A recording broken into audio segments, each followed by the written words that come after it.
বাঁচাও পদ্মা বাঁচাও দেশ সবার আগে বাংলাদেশ আন্দোলনের অংশ হিসেবে চাঁপাইনবাবগঞ্জের নবাবগঞ্জ সরকারি কলেজ মাঠে বিকেলে গণসমাবেশ করবে বিএনপি। এরই মধ্যে সমাবেশ স্থলে জড়ো হচ্ছেন দলের নেতাকর্মীরা। এ নিয়ে বিস্তারিত জানবো, যুক্ত হচ্ছেন সহকর্মী ফয়সাল মাহমুদ। ফয়সাল, সমাবেশ তো বিকেলে, এখন এই সমাবেশ স্থলে নেতাকর্মীদের ঢল কেমন দেখছেন?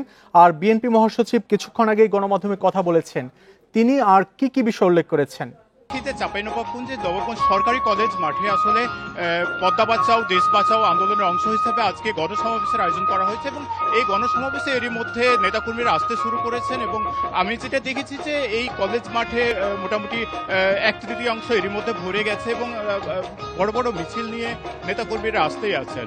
হয়তো আর কিছুক্ষণ পরে নেতারা আসবেন এবং নেতার প্রস্তুত রয়েছে এমনটা আমরা দেখেছি। এখন একটি সাংস্কৃতিক অনুষ্ঠান চলছে।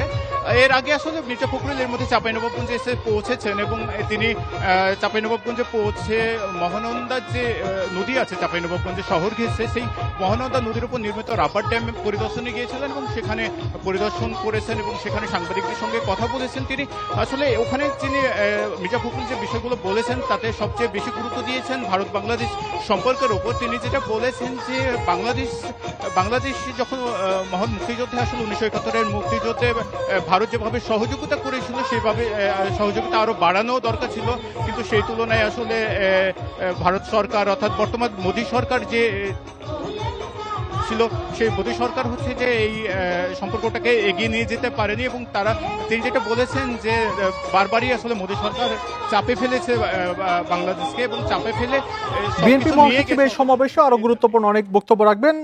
ফয়সাল মাহমুদ, আপনাকে ধন্যবাদ। চাঁপাইনবাবগঞ্জ থেকে জানাচ্ছিলেন সহকর্মী ফয়সাল মাহমুদ।